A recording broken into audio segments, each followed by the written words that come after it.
What's up guys, welcome back to my channel. In today's video I'm going to show you how to add checkbox in Google Sheets. Here you can say I have multiple option and I want to add checkbox before this text.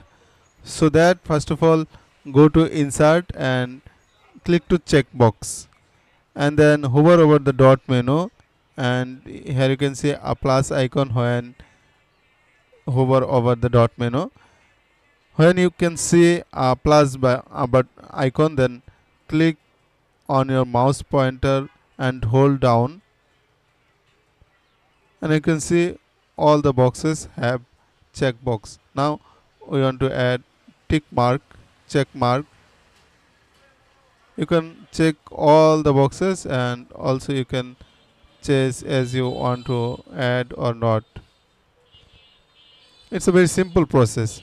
And then if you want to delete, just click or just select all the boxes, then click to backspace. And also if you want to add multiple checkbox at a glance, click all the column and then go to insert, click to checkbox, and that's it. Very simple process to add check mark in Google Sheet.